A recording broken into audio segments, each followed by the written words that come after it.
Eto na po mga kababayan, bulgara na po, amina na po ang nangyayari. Kung matatandaan niyo po kahapon, meron po akong binahagi sa inyo na mga post ng dalawang DDS na nagsorry sila, nagsisi, at nag-apologize po kay PBBM.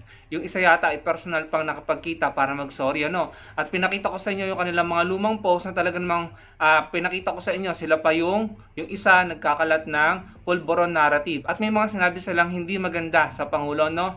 And then, nagsorry po sila at sinasabi nila na bumabalik na raw sila kay PBBM. Ngayon, eto po, pakinggan natin. Dahil para po sa akin sa pagkakaunawa ko sa sinabi niya, si Madam Ellie, na dating DDS, ngayon po'y bumabalik kay PBBM, nagsisisi siya, no? Sinabi niya, actual na sinabi niya sa kanyang live. Nakita ko lang tong video na to, no? Ito yata ay part lang ng kanyang video. Pakinggan po nating mabuti ang bawat salitang sasabihin niya dahil may binanggit po siya dito patungkol sa confidential fund na tila ginagamit sa kung ano, and then binahagi niya rin dito yung dalawang reasons niya yata o reason niya kung bakit siya tumiwalag sa kampo ng mga DDS. Dahil sa pagkakaunawa ko po, sinabi niya dito or inamin niya dito yung totoong intensyon nila kung bakit nila ginagawa ang ginagawa nila kay PBBM, yung rally ng Maisog, ano, sinabi niya dito kung anong gusto nilang mangyari, ano, sa panunungkulan ni PBBM. Pakinggan po natin mabuti, bawat salitang sasabihin niya, yung kanyang pag-amin, pakinggan mabuti at intindihin, at mamaya pag-usapan po natin. Eto na po. So let's start with reason number 1 kung bakit kami bumalik. Reason number 1 is because napagod kami. Nakakapagod. And during your times na pagod ka nang unawain, ano bang nilalaban natin? 'Di ba? Ano ba talaga? Bakit ba ayaw na lang nating antayin na matapos ang termino ni PBBM at gawing presidente si VP Sara? Bakit kailangan nating magmadali? Parang nagpaplano tayong i-impeach si PBBM, nagpaplano tayong i-destabilize ang gobyerno ng Pilipinas. Ano bang pinagmamadalian natin? 'Di ba? And then as you go through this thought process, you will realize that every person you meet fighting or opposing the administration, every person you meet pala may pangsariling interes. Pare-parehas lang naman pala yan sila lahat. Pare-parehas lang yan sila lahat na may pansariling interes. Can you imagine the image that we've been painting here and abroad sa ating mga kababayans? So if this is the country that we have right now, kung ganito ang bansa na meron tayo at ganito yung mga leaders na meron tayo, both of them hindi maganda ang image, anong mangyayari sa atin? What will happen to us in the nearest future? Diba? What will investors think? That we are an unstable country?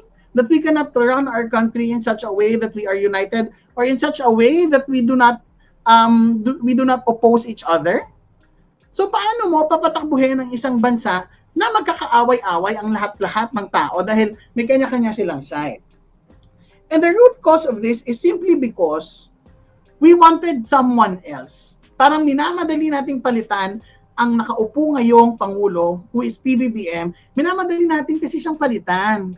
Minamadali natin siyang i-impeach. At hindi ito biglaan. I know hindi ito biglaan because I'm there, I'm inside, I'm in the core group. I know that this is not biglaan. This was all planned. It just so happened na nahuli sila, nabuking.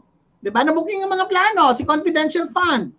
Ginamit for what? Diba? O, mamaya na natin mag-usapan yan. Mamaya ako napapagitin yan. So, nahuli yung plan nila that somewhere along, following the GMA ruling, gusto nila ma-impeach si PBBM so that Inday Sara can go up the ranks.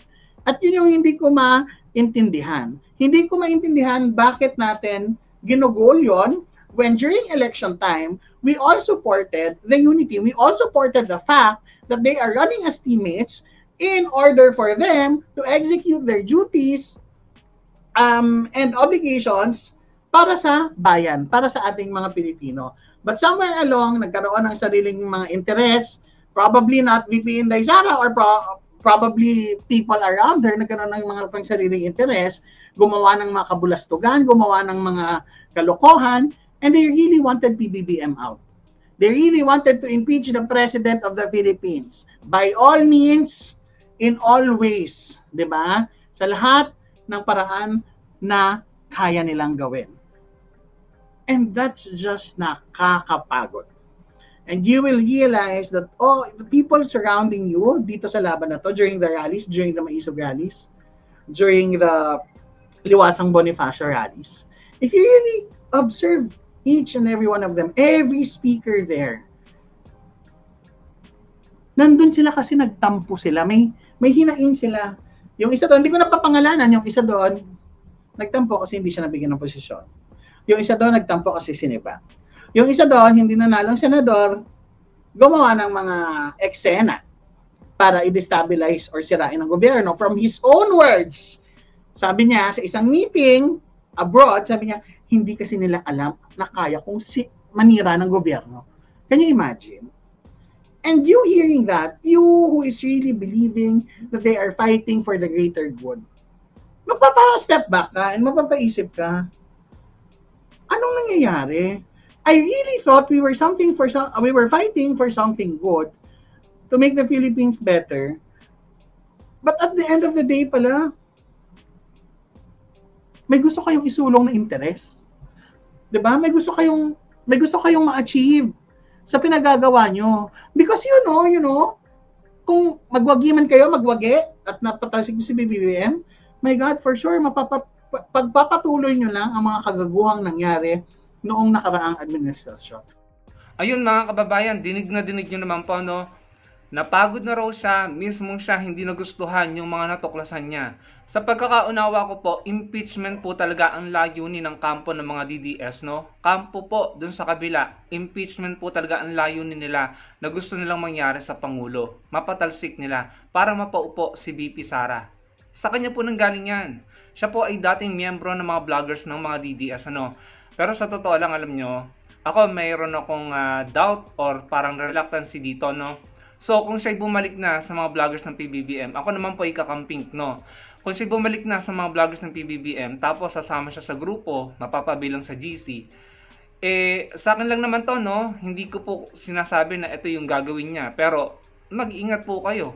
Dahil meron po siyang access. Kung magkakaroon po siya ng access, ano, ito lang naman yung thinking ko. Kung magkakaroon siya ng access sa grupo ng mga PBBM vloggers, malalaman yung usapan, ano, hindi ko alam kung ano pwede niya gawin sa mga information na magagather niya, no? Pero sana sincere yung kanyang pagbabalik, no, at pagsisisi. Sana sincere siya sa sinasabi niya at walang hidden agenda. Again, akin lang naman po ito. Hindi ko po sinasabing ganun po ang iniisip niya, no? Pero maging matalino po tayo at maging maingat. Yun lang naman, no? So, ako po bilang kakamping, no, nakita niyo naman, ito talaga yung nakita namin kung bakit kami sumuporta sa Pangulo, no? Kitang-kita namin yung intensyon ng kabilang kampo ng mga Duterte, ng mga DDS, kung bakit nila ginagawa yung maisog rally. At mismong sa kanya, dating DDS po si Madam Ellie, sa kanya na mismo nanggaling, gusto nilang ipa-impeach si PBBM. Sobrang taliwas po sa ginagawa ng mga sinuportahan ng mga kakamping. Sina Senator Bam Aquino, Senator Kiko Pangilinan, after election, sila ay gumawa ng sarili nilang paraan para makatulong sa gobyerno sa bansa, no? Edukasyon kay Senator Bam, agrikultura at pangingisda kay Senator Kiko, si Atty. Leni Robredo, angat buhay. Sa katunayan, yung mga pinuno naming mga kakamping, Senator Trillanes, Senator De Lima, sila pa yung bumabangga sa mga taong gumagawa ng paraan para mapatalsik ang Pangulong Bongbong Marcos Jr. Nakita niyo naman in-interview si Senator Trillanes ng mga vloggers ni PBBM, si Mark Ramos yata yun, at yung iba pa, no? So, doon pinapaliwanag ni Senator Trillanes kung ano yung layunin, kung ano yung gustong gawin ng kampo ng mga DDS, ano? So, kaming mga kakamping, kaya mas minabuti namin na sumuporta sa gobyerno dahil hindi talaga namin gusto yung nangyari nung nakarang administrasyon at yung ginagawa nila ngayon sa kasalukuyang administrasyon na inamin nito ni Madam Ellie na kahit siya napagod at hindi niya nagustuhan, kaya siya tumiwalag. Impeachment pala ang layunin nila, mga kababayan. Hindi niya na sabi dito ng malinaw kung saan ginagamit yung confidential fund, pero pangako, hahanapin ko po yung video kasi ito putol, nakuha ko lang to sa ibang platform at naisipan ko na pag-usapan natin dahil mahalaga po yung sinabi niya. Dito binulgar niya talaga, inamin niya talaga kung bakit siya napagod at kung ano yung natuklasan niya na layunin talaga nila na hindi niya nagustuhan, no? Kaya siya tumiwalag. Kaya ganun pala yung pagpupursige nila kung bakit sila may maisog rally, no? Yung layunin nila is patalsikin ang Pangulo. mga kababayan. Hahanapin ko yung video niya kung saan niya diniscuss yung confidential fund, kung saan ito ginagamit. Pero parang alam ko na kung saan nila ginagamit yung confidential fund. Kaya pala, hindi nila masagot, no? Ayan mga kababayan, siguro may idea na kayo. Pero hahanapin ko yung video na yan kung saan diniscuss niya kung saan nila ginagamit yung confidential fund. Kasi na-mention niya dyan ano. So, doon, siguro nakonsensya siya, hindi niya nagustuhan, kaya siya tumiwalag at bumalik kay PBBM. Pero sana, sincere ka dyan at walang hidden agenda yan or hindi mo yan gagamitan yung pagkakataon na yan para makakuha ng impormasyon for the advantage of the other camp, mga kababayan, no? So kaya kailangan maging matalino at maging maingat, no? So ayun, dalawa na po yan sila na talagang matindi at kilalang mga solid DDS, mga kilalang vloggers ng kabila na bumalik kay PBBM at umamin, nagsorry, nagsisi. Pero sana sincere kayo dyan dahil kapag nalaman namin ng totoo, talagang siguro mananagot kayo sa taong bayan sa pinagagagawa nyo. Kaya sana lang sincere ang inyong layunin. At kung sincere kayo, iwanan nyo na kung sino pang mga DDS vloggers dyan. Iwanan nyo na si Maharlika at saka yung Sasot, no? Iwanan nyo na sila at sila na lamang ang magtanggol sa mga gusto nilang ipagtanggol. Hindi ba kayo nakakahalata mga DDS? Unti-unti na kayong iniiwanan at umaalis sa inyo. No? Ang dami nang umalis, na umay na, napagod na. At ito yung paulit-ulit kong sinasabi sa inyo.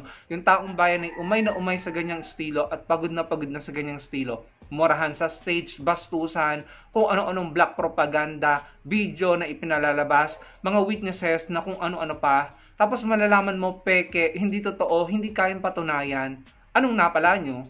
Wala. Iniwanan kayo ng mga kakampi nyo at mga supporter nyo dati.